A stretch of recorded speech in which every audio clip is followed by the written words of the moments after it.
Hi guys! Meron tayong palibagong content ngayon. Oo. Kasi merong nag-message, no, about naman sa pag-wholesale. Dahil nagtitinda nga siya, eto, shout out sa'yo, Luisa.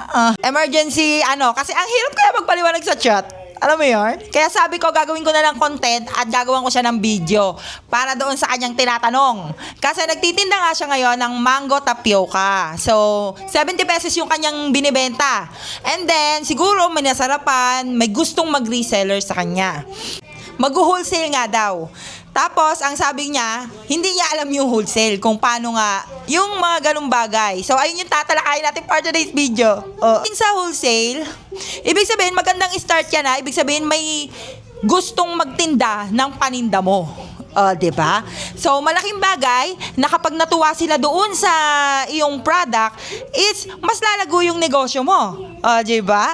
So, ganito lang yan. Dapat, kapag nag-costing ka, meron ka kasi dapat retail price, no? Lalo na sa mga nag-uumpisa ng negosyo, kailangan mo ng retail price. Iba yung retail price sa wholesale price mo dapat, no? Dalawang klase yan, no? Meron pa nga bulk. 'Di ba? Ganun 'yon, be. So, palaki ng palaki ang market mo. Ganun siya. Kung halimbawa 70 pesos, ayun na rin yung pinaka-costing niya na konti lang yung tubo niya para lang mabenta niya. So, ayan, ibang part pa rin yun, yung kapag nagpe-presyo ka, kung alin yung market mo, may middle, at merong mga mataas ang mga market, no?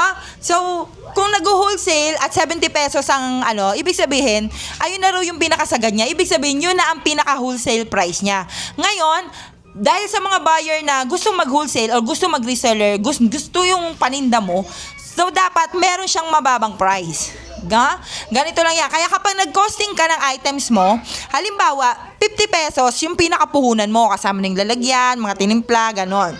Paano ka ba magma-markup sa 50 pesos? Ako kasi bilang seller, ang markup ko is by percent.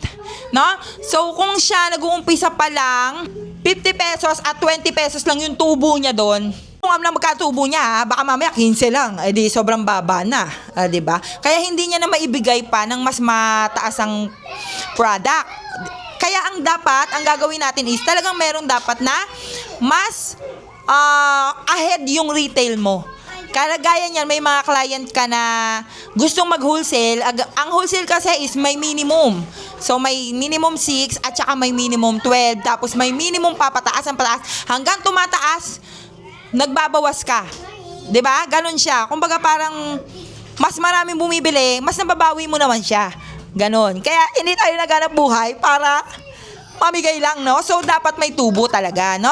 Kailangan, para magdiretso yung negosyo mo, kailangan may, maganda ang markup mo. Ganon. So, guys, kung ganito, kung 100% ang iyong tinubo, kung 50 pesos ang puhunan mo, dapat ang retail mo is 100 pesos. Ibig sabihin, 50-50. 50% ang iyong markup. Yun naman yung tinatawag. Pero, 100% is yung puhunan, tsaka dinoble mo siya. 'Di ba? So, kung ganun yung mga pricing mo, makakapag-pa-wholesale price ka.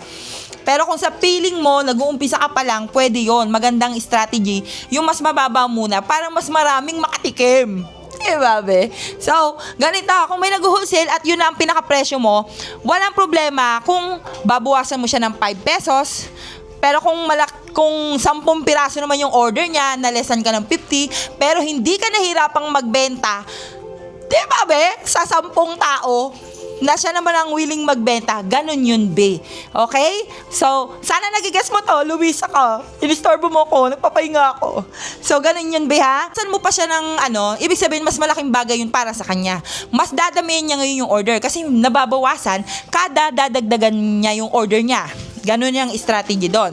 Pero, kung gusto mo mas lalo lumalago yung business mo, may ganun, magkakos kasi pataas ang puhunan eh. Hindi naman pababa, be. Ang mga bilihin ngayon is sobrang taas. Kaya hindi siya pwede na andun ka lang, nasa 70 pesos ka pa rin mula noon hanggang ngayon. Di ba, be? Kaya nagpa-price hike talaga. Gasolina nga tumataas, kuryente nga eh. Di ba, be? So, ang business ay hindi naman talaga siya yung mahirap. Kumbaga, nasa sayo para makapagpatuloy ka. Syempre, magmamarkup ka nang masisave yung araw mo. Kung halimbawa, kumikita ka ng sa 5 piraso, may 100 pesos ka nakabenta ka sa isang araw. Malaking bagay yung may 100 pesos ka, no?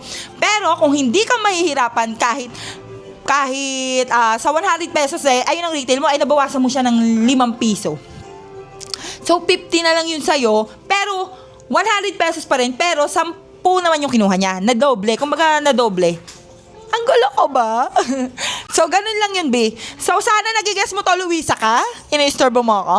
Ganun siya. Kapag mag-wholesale, may ibang presyo po talaga ang pag-wholesale. Pero, kung ikaw sa sarili mo gusto mo mag-expand, dumawak pa, mas umano pa, maggawa ka ng reseller package. Yes! So, parang puhunan siya. So, isang gawaan mo lang. Halimbawa, meron kang 10 plus 2. Ganon, parang 2. Yung dalawa na yun, ayun yung libre nila, parang magiging tubo nila kapag inavail nila yung product mo. Ganon siya, be, no? So, masyado na mahaba ang video ko, be. So, kung may kulang pa sa mga sinagot ko, i-comment nyo na lang dyan kung ano pang gusto nyong malaman pagdating sa mga pagnegosyo. Baka masagot natin yan kasi negosyante yun. So, yun lang guys. Salamat sa panonood. Bye!